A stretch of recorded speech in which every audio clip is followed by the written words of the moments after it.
Assalamualaikum warahmatullahi wabarakatuh. Alhamdulillahi wa kafa, wassalatu wassalamu ala rasulillahil mujtaba wa ala alihi wa ashabihi wa dhurriyyatihi wa ahli baitihil mustafa. Bismillahi masyaallah la yasuqul khaira illallah. Bismillahi masyaallah la yasrifus su'a illallah. Bismillahi masyaallah ma kana min ni'matin faminallah. Bismillahi masyaallah la haula wala quwwata illa billahil aliyyil azim. Hadratal afadil, para alim, para sesepuh, bapak-bapak, ibu-ibu ingkang sangat kawula hormati lan mugi-mugi tansah dipun rahmati dening Allah Subhanahu wa taala. Amin ya rabbal alamin. Alhamdulillah wonten ing dalu punika kita tansah dipun paringi mapinten-pinten kenikmatan saking Allah Subhanahu wa taala. Monggo sareng-sareng kita syukuri kanthi kesyukuran ingkang saestu. Kita mos alhamdulillah ugi kita ginakaken dhateng perkawis-perkawis ingkang dipun ridani Allah Subhanahu wa taala. Mugi-mugi kanthi kesyukuran menika Gusti Allah tansah paring nikmat-nikmat ingkang sanesipun ingkang langkung kathah insyaallah. Amin ya rabbal alamin. Kita dikumpulkan pada malam hari ini adalah sebuah karunia yang luar biasa, yang besar, yang perlu kita syukuri bersama-sama. Kita rasakan ada banyak semangat kita berkumpul seperti ini, apalagi setelah kita sama-sama menunaikan sholat maghrib dengan berjamaah. Ada semangat thalabul ilmi, ada semangat silaturahmi, juga semangat untuk kumpul-kumpul zikir, membuat satu majelis yang dicintai Allah Subhanahu wa taala. Mudah-mudahan dengan kita niat-niat yang baik seperti yang kita sebut tadi, Allah Subhanahu wa taala memberikan kemudahan-kemudahan dalam kehidupan kita, memberikan keselamatan dan memberikan keberkahan. Amin ya rabbal alamin. Ada satu hadis yang sangat terkenal sebagai pengingat untuk semangat kita thalabul ilmi. Man salaka thariqan yaltamisu bihi ilman sahalallahu lahu thariqan ilal jannah. Barang siapa yang menempuh satu jalan di mana yang ia tempuh itu adalah dalam rangka menuntut thalabul ilmi, mencari ilmu, maka Allah Subhanahu wa taala akan memudahkan jalannya menuju surganya Allah Subhanahu wa taala. Bapak dan Ibu yang dirahmati Allah Subhanahu wa taala, alhamdulillah malam hari ini kita akan lanjutkan kembali untuk sama-sama mempelajari syarah dari hadis-hadis Arba'in An-Nawawi yang jumlahnya 42. Kita pada pertemuan yang lalu sudah sampai pada hadis ke-5 dan waktu itu belum sempat selesai dan belum sempat diskusi. Nanti monggo kalau ada yang pengen didiskusikan atau ditanyakan, insya Allah nanti sama-sama kita sharing tentang hadis yang ke-5. Apabila nanti cukup waktu, kita akan langsung lanjutkan pada hadis ke-6 insya Allah. Kita ulangi lagi hadis ke-5 yang kemarin sudah separuh kita pelajari, yakni hadis yang dibawa oleh Ummul Mukminin, istri Nabi Shallallahu Alaihi Wasallam, yakni Aisyah radhiyallahu anha. Diberi tema dalam buku ini larangan bid'ah dalam agama. An ummil mu'minina ummi Abdillahi Aisyah radhiyallahu anha qalat qala Rasulullah sallallahu alaihi wasallam man ahdatsa fi amrina hadza ma laysa minhu fahuwa raddun. Rawahul Bukhari wa Muslim. Dari Ummul Mukminin Ummu Abdillah Aisyah radhiyallahu anha berkata, Rasulullah shallallahu alaihi wasallam bersabda, barang siapa mengadakan hal yang baru dalam urusan agama yang bukan bagian darinya, maka ia ditolak. hadis riwayat Bukhari dan Muslim. Wa fi riwayati Muslim, dan dalam riwayat Muslim, man amila amalan laisa alaihi amruna fahuwa raddun. Barang siapa yang melakukan satu perbuatan yang bukan berdasar perintah kami, maka ia tertolak.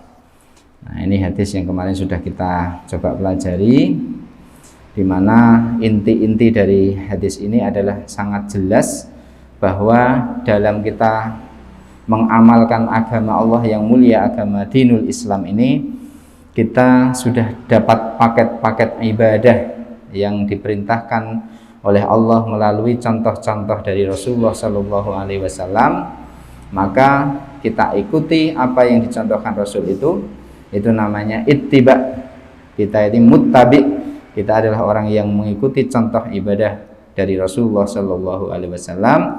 Dan juga kita dilarang untuk menciptakan sesuatu yang baru pada agama ini, yang sesuatu yang baru ini bertentangan atau tidak sesuai dengan Al-Quran dan Sunnah. Ya, kalau tidak diharamkan hal-hal yang sejenisnya itu yang bertentangan dengan Al-Quran dan Sunnah, sekurang-kurangnya biasanya hukumnya adalah makruh. Biasa hal-hal ini disebut dengan bid'ah. Jadi dalam kerangka besar bid'ah yang ada baru-baru dalam agama itu biasanya terbagi menjadi dua. Kemarin sudah sempat kita bahas juga, yakni tentang bid'ah yang pertama adalah bid'ah sayyi'ah, bid'ah yang mewarnai perilaku keberagamaan kita, yang nilainya buruk, yang dihukumi oleh agama kita, termasuk makruh atau haram. Dan nanti akan kita juga singgung ada bid'ah yang sangat banyak, dan bid'ahnya adalah bid'ah hasanah, sesuatu yang baru namun sesuatu itu baik dan disepakati boleh dilaksanakan menjadi amalan-amalan orang Islam kesehariannya. Kemarin kita sempat singgung, ini betapa agama kita ini perlu satu kehati-hatian. Karena semata-mata kita beribadah ini adalah karena Allah Subhanahu wa Ta'ala, selain niatnya lurus, juga cara mendekatnya kepada Allah, cara meraih ridhonya Allah juga harus dilakukan dengan cara-cara yang benar, yang diridhai Allah, dicontohkan oleh Rasulullah Shallallahu Alaihi Wasallam. Di antaranya kemarin kita sampaikan tentang contoh-contoh bid'ah sayyi'ah yang sudah banyak ditulis dalam berbagai buku atau kitab. Seperti kisah Imam Ali ketika beliau melihat ada orang yang adzan zuhur, tetapi adzan zuhurnya ditambahi dengan as-sholatu khairum minan naum. Ini sesuatu yang sangat tidak pernah terlihat ditemukan contohnya di zaman Nabi. Yang mafhum, yang dibolehkan adalah as-sholatu khairum minan naum ada di adzan subuh. Maka langsung dengan tegas Imam Ali mengatakan akhriju hadal mubtadi minal masjid, keluarkan pemuda atau orang ini yang memulai hal-hal yang baru yang tidak dicontohkan Nabi dari masjid ini. Ini ketegasan seorang Imam Ali melihat ada bid'ah yang sayyi'ah. Kemarin juga kita sampaikan tentang laki-laki yang berpuasa agar puasanya tambah besar pahalanya menurut dia. Lalu dia keluar rumah berpanas-panasan di sana, berdiri tidak duduk, agar laparnya semakin menjadi-jadi. Dia pikir dengan lapar yang sangat itu menambah pahala untuknya. Lalu oleh Rasulullah SAW dia disuruh untuk ngeyup, silahkan teruskan puasanya, tidak usah minum, tidak usah makan, tetapi pergi untuk ngeyup, sempurnakan puasa. Karena tambahan-tambahan amal ketika puasa itu tidak bermanfaat, tidak diajarkan oleh Rasulullah Shallallahu Alaihi Wasallam. Nah, ini kaitannya dengan bid'ah yang sayyi'ah. Kemudian ada banyak yang juga tambahan-tambahan dalam agama kita yang dihukumi hasanah. Ya, misalnya di dalam kitab-kitab itu disebutkan diantaranya, ya, ini tambahan-tambahan yang tidak bertentangan dengan Al-Quran dan Al-Hadis, justru kemudian menguatkan praktik keagamaan kita keseharian. Seperti misalnya yang kita sudah sangat sering mendengarkan tentang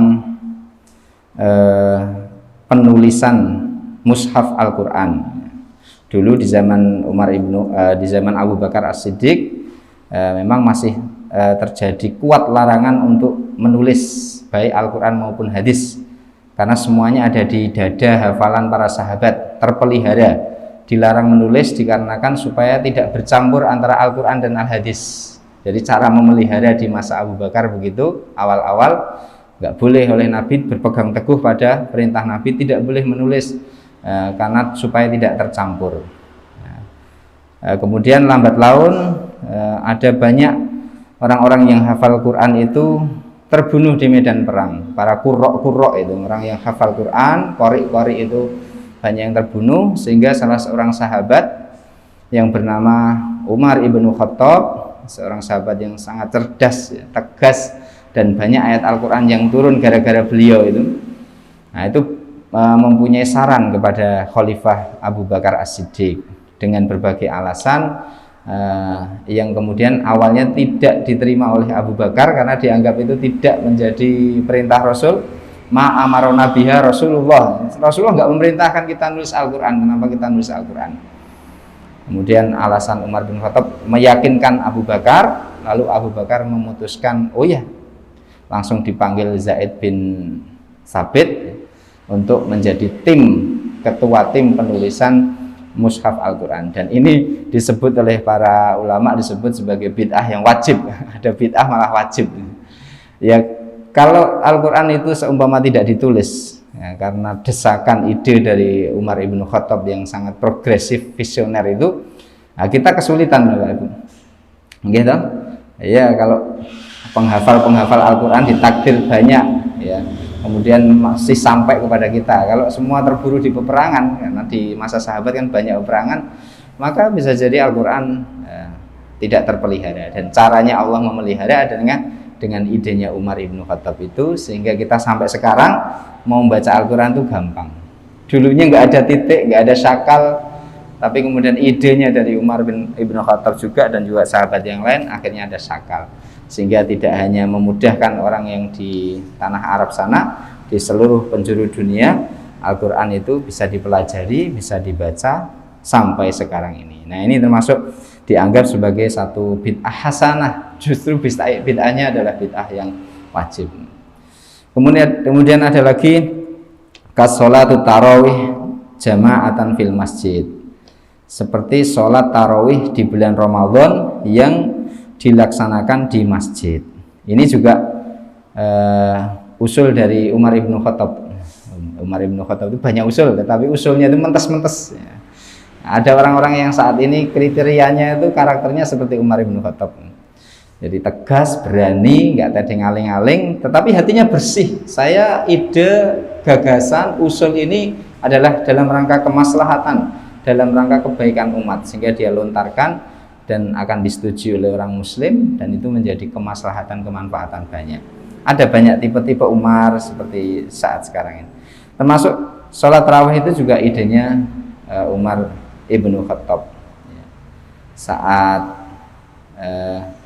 beliau melihat di masa beliau menjadi khalifah, itu banyak sekali orang-orang Islam yang tarawihnya itu di masjid tapi pisah-pisah, punya kelompok-kelompok. Ya, punya kelompok-kelompok. Ada yang ngimami Ubay bin Ka'ab, punya kelompok sendiri yang senangnya tarawih panjang sampai malam. Ada yang sedengan, ada yang pendek, cepat. Di masjid itu pencar-pencar itu.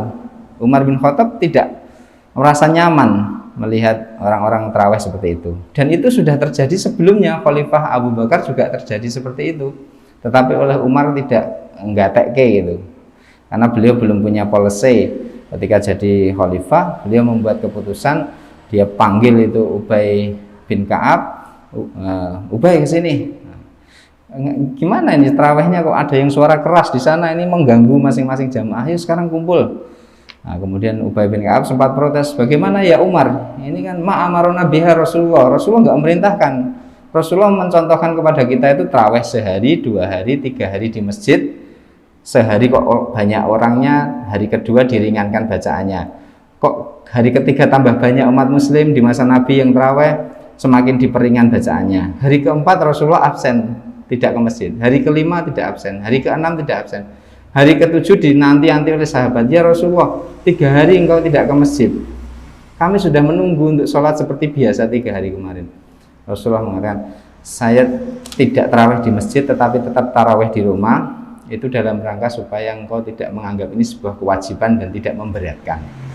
Nah, mulai dari situ kemudian dipersilakan untuk tarawih masing-masing di rumah, di masjid bebas.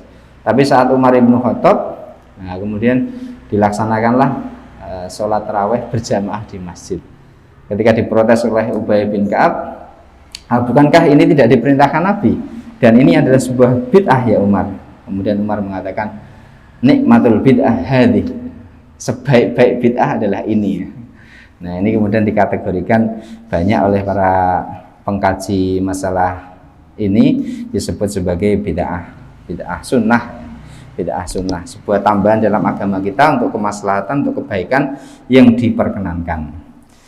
Kemudian ada contoh lagi bid'ah yang baik yang ada di sekitar kita, yang perlu kita maklumi. Pokoknya semakin kita sinau, semakin kita belajar, insya Allah semakin bijaksana dalam mengikuti perkembangan keberagamaan sekitar kita. Misalnya wakal adzanil awal yaumal jum'ah, seperti adzan awal yang ada dalam pelaksanaan sholat Jum'ah.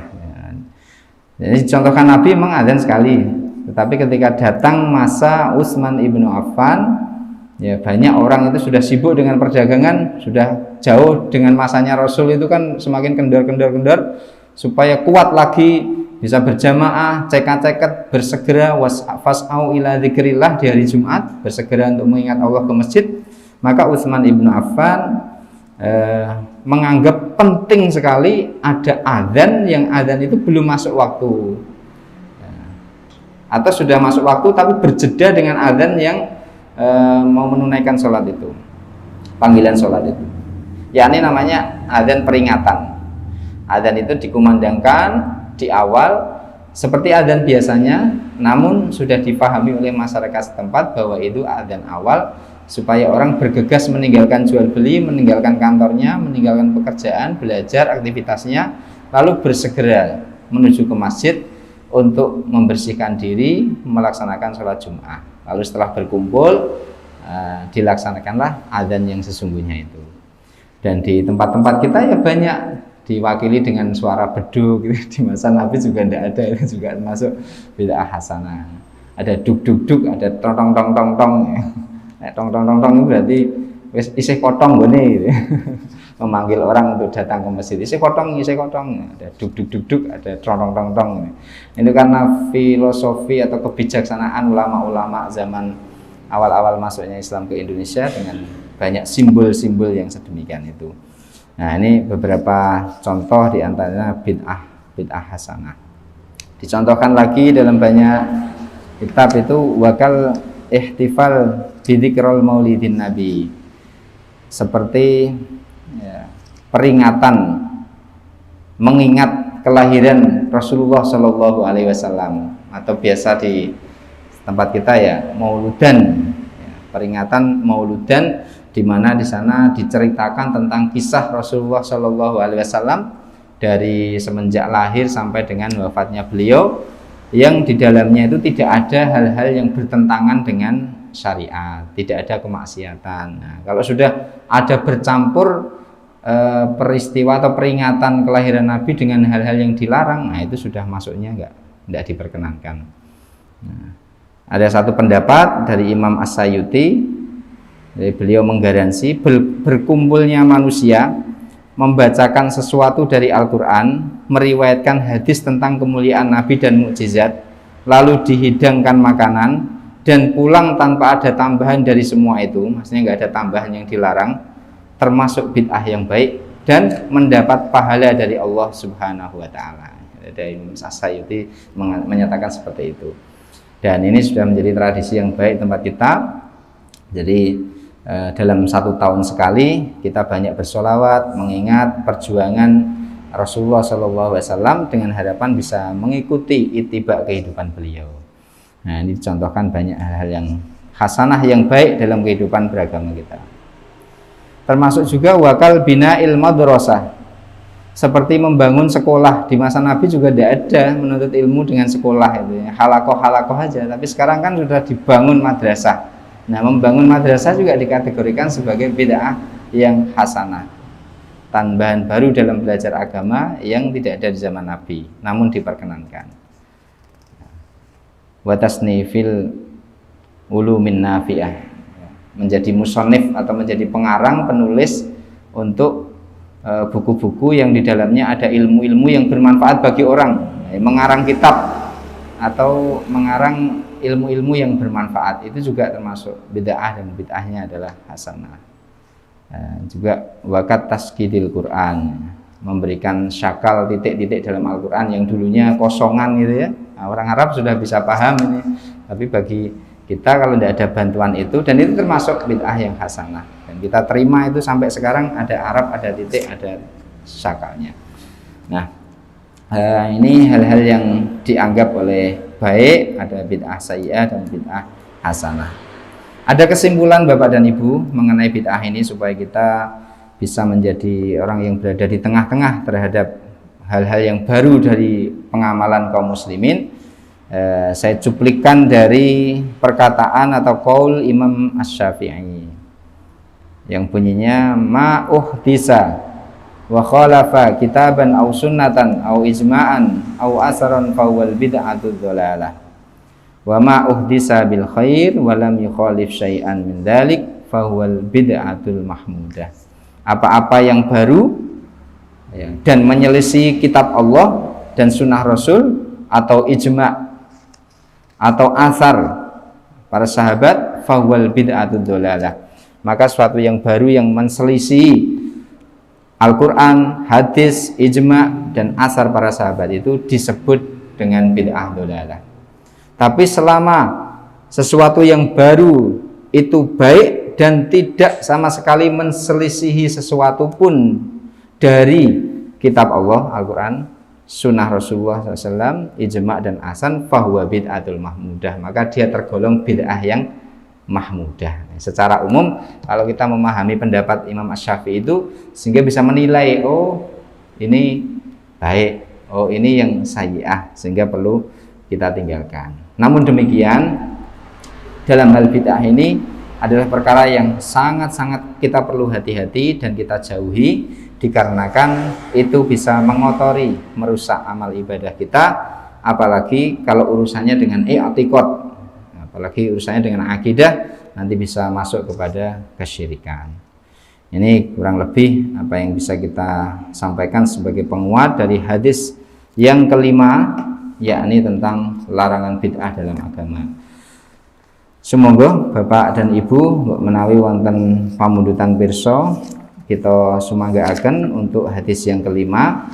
Apabila nanti tidak ada, kita bisa langsung sampai ke hadis, membuka hadis yang keenam tentang al-halal wal haram, hadis yang keenam. Semoga menawi wonten pamundutan pirsa, mudah mepet isak kaya wingi. Nggih. Sudah jelas nggih Bapak Ibu nggih? Nah, menawi sampun jelas, nah, nanti urusan bid'ah ini sebetulnya urusannya sangat luas ilmunya. Nanti bisa dikaji dalam bab yang khusus lagi, dalam ilmu fikih juga. Nah, nanti ini hanya sekilas-sekilas saja kita mempelajari sebuah hadis yang menjadi pondasi kita dalam beragama. Selain niat yang kokoh semata-mata karena Allah dalam beribadah, juga contoh-contoh kita melakukan amal itu haruslah berdasar yang diajarkan oleh Rasulullah Shallallahu Alaihi Wasallam. Jadi intinya kalau di dalam syarah ini, musannif ini menggarisbawahi bahwa agama Islam itu sempurna, agama dinul Islam itu sempurna dan tidak memiliki kekurangan sedikit pun.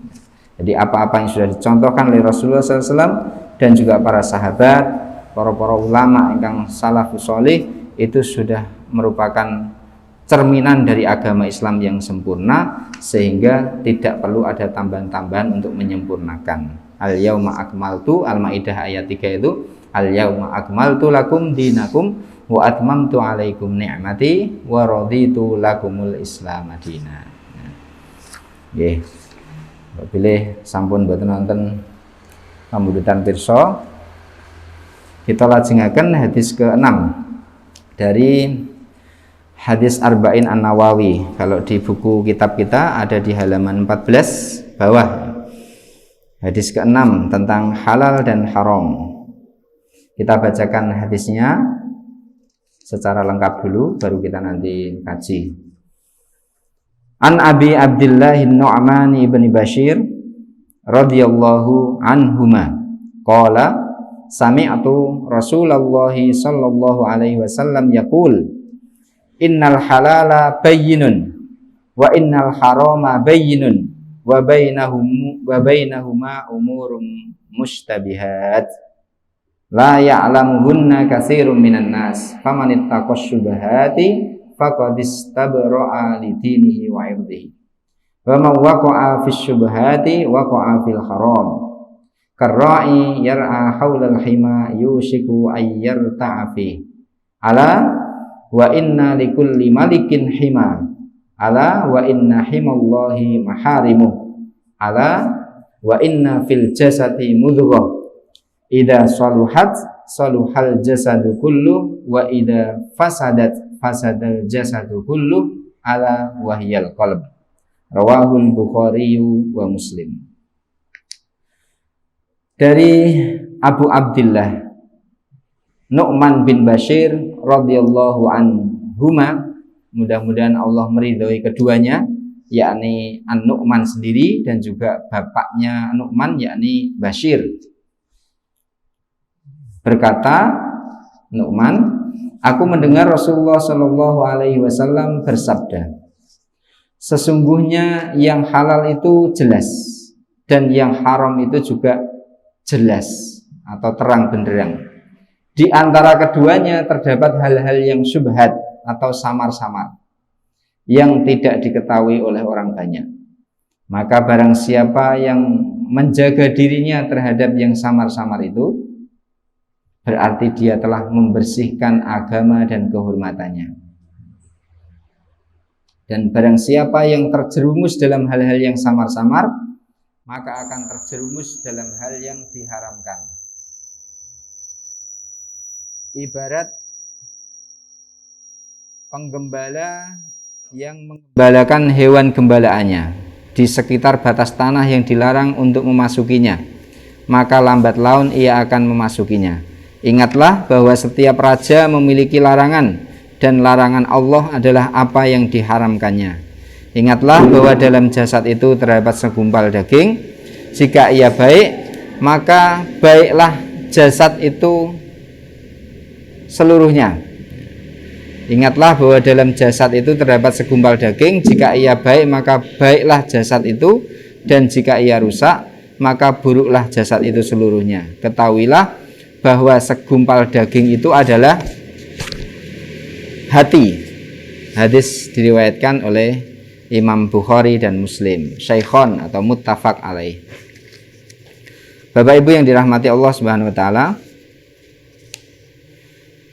hadis ini minimal ada 3 ya. Minimal ada 3 atau 2 minimal ya. Yang pertama adalah sanad.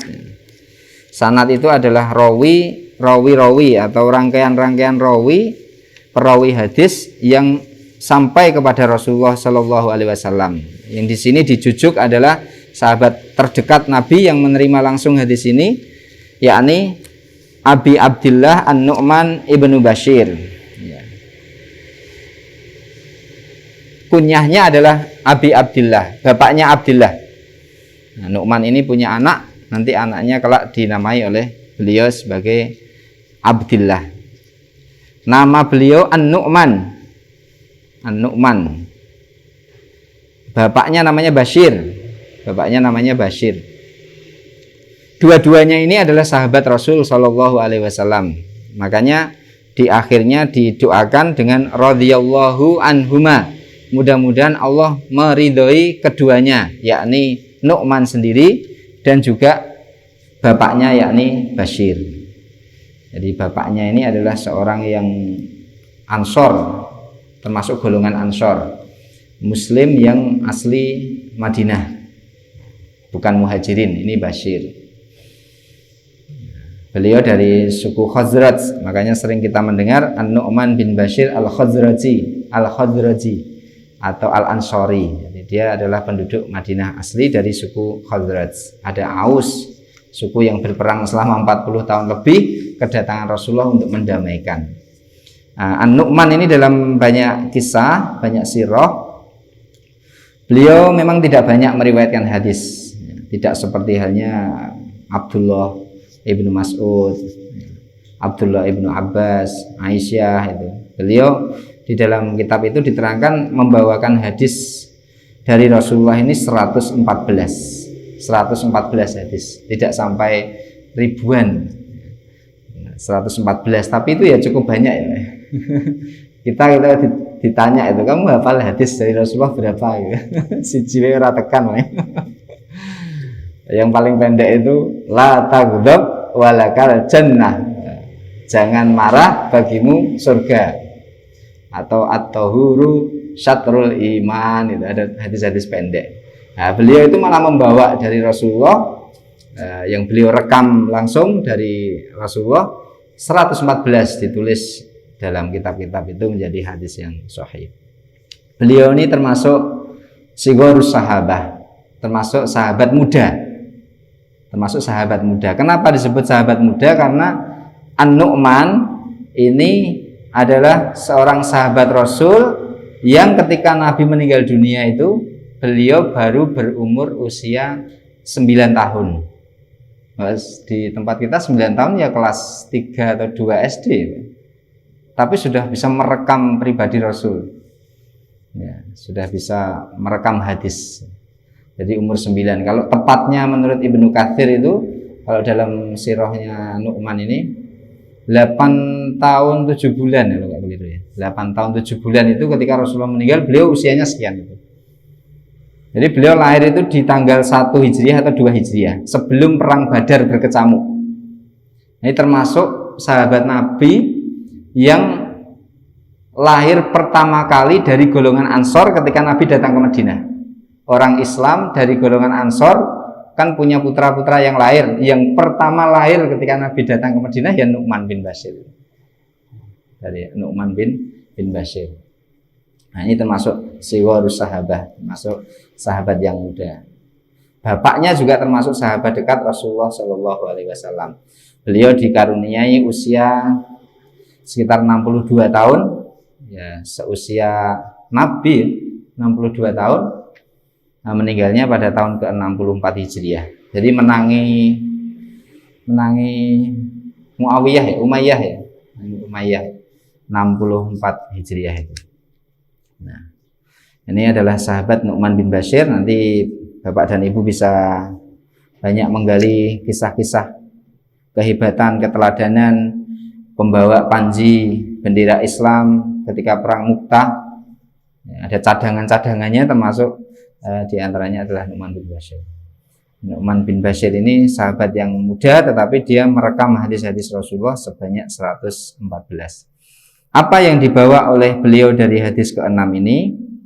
Beliau mendengar langsung dari Rasulullah Sallallahu Alaihi Wasallam. Rasulullah bersabda, Innal halala bayyinun, sesungguhnya yang halal itu jelas atau terang. Wa innal harama bayyinun, dan yang haram itu adalah jelas. Wa bainahuma, dan di antara keduanya itu umurun, perkara-perkara mustabihatun, yang samar. Jadi dalam perkara agama kita ini ada yang jelas, terang, yakni halal dan haram, tetapi ada di antara halal dan haram itu perkara-perkara yang kita samar-samar, nggak begitu jelas. Namanya adalah syubhat atau mustabihat. Para ulama menerangkan bahwa al-halalu ma warada dalilun bihilihi aw lam yarid dalilun la bihillihi walam bihurmatihi. Ada pengertian dari para ulama tentang halal. Sesuatu yang datang oleh dalil dengan halalnya, misalnya di dalam Al-Quran itu ada perkara-perkara yang sudah jelas dalilnya tentang kehalalannya. Misalnya wa ahallallahul bai'a, Allah halalkan kepadamu jual beli. Nah, ini termasuk sesuatu yang sudah jelas. Atau sesuatu yang tidak ada dalil keharaman maupun kehalalannya itu juga dimasukkan di dalam kategori dia ada sesuatu yang halal. Mencari yang halal ini bisa mendapatkan pujian agama, mendapatkan ridhonya Allah Subhanahu wa Ta'ala, namun bisa juga dalam mencari yang halal ini dicela oleh agama kita. Keduanya tergantung niat kita. Fisabilillah, dikarenakan niatnya mencari keridhaan atau jalannya Allah Subhanahu wa Ta'ala atau tidak. Maka ada sabda Rasul sallallahu alaihi wasallam, wa man talaba halalan fi afafin kana fi darajatis syuhada.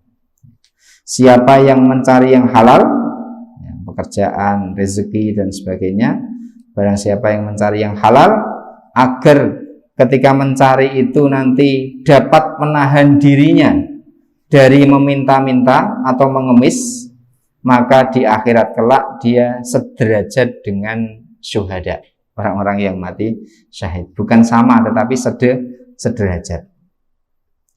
Jadi ini yang fisabilillah, seorang yang mencari yang halal tetapi niatnya baik, kemudian dia dimasukkan ke dalam fisabilillah. Agar apa? Agar dia punya kemuliaan.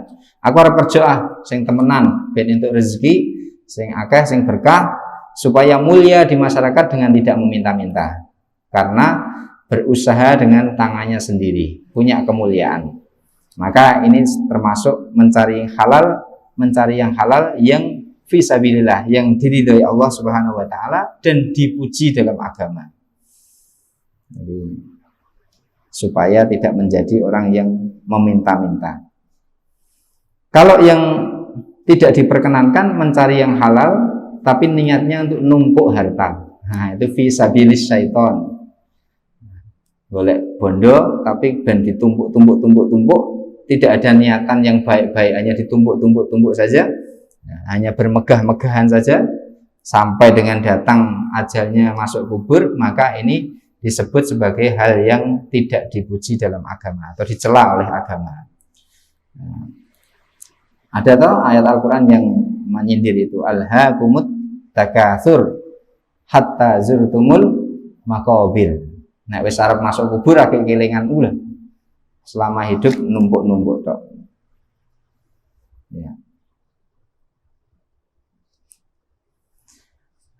Mencari yang halal dengan niat yang baik itu diantaranya tujuannya yang pertama adalah tadi sebagaimana sabda Rasul SAW, yakni supaya tidak jadi pengemis, tidak menjadi orang yang peminta-minta. Namanya ta'affuf. Ini akan mendapatkan pujian dalam agama. Kalau kita mencari sesuatu yang halal itu tujuannya adalah untuk ta'affuf, supaya tidak jadi pengemis, akan mempunyai kemuliaan dalam agama. Kemudian dalam mencari yang halal akan dipuji oleh agama, mendapatkan ridho dari Allah Subhanahu wa Ta'ala apabila tujuannya adalah untuk nafkah li ahlihi, mencari nafkah bagi keluarganya. Ini juga dipuji dalam agama. Siapakah keluarga yang dimaksud? Keluarga itu adalah tanggungan atau orang-orang yang menjadi kewajibannya. Kemudian yang ketiga, mencari nafkah yang dipuji itu adalah untuk silaturahim, jadi mencari harta untuk nanti menyambung hubungan yang baik dengan keluarga. Jadi untuk membantu keluarga, kadang-kadang kan keluarga kita yang inti sudah cukup, tetapi ada keluarga kita yang di luar itu yang kurang cukup, kok niatnya mencari yang halal adalah untuk membantu keluarga kita, maka ini juga mendapatkan pujian dalam agama. Kita rampungkan untuk yang satu hal ini. Kemudian mencari yang halal yang dipuji dalam agama, yang diridhai Allah adalah litasadduq, untuk bersedekah. Ya, bekerja keras, nanti hasilnya selain untuk menafkahi keluarga, selain untuk silaturahim, untuk supaya tidak mengemis, maka juga diniatkan mendapat harta untuk sedekah, maka ini termasuk mencari halal yang dipuji dalam agama. Kemudian liizzatil Islam wal muslimin, yang keuntungan dari berdagang, berusaha atau bekerja itu sebesar-besarnya dipakai untuk kemanfaatan kaum muslimin. Mudah-mudahan kita semuanya dikaruniai oleh Allah Subhanahu wa taala jalan rezeki yang halal, sehingga dengan jalan rezeki yang halal itu Allah akan memuliakan kita hidup dunia maupun hidup akhirat insya Allah. Makatan Bapak dan Ibu yang bisa kita sampaikan, ini baru awal dari hadis tentang al-halal, al-haram. Nanti kita akan lanjutkan dengan hal-hal yang haram dan yang syubhat-syubhat itu apa pada pertemuan yang akan datang insya Allah. Mudah-mudahan kita selalu diberikan sehat walafiat, diberikan istiqomah dalam beribadah, dan diberikan selalu menjadi pribadi yang bermanfaat insya Allah. Mari kita tutup dengan membaca kafaratul majlis. Subhanakallahumma wa bihamdika asyhadu an la ilaha illa anta astaghfiruka wa atubu ilaik. Wal afu minkum. Wassalamualaikum warahmatullahi wabarakatuh.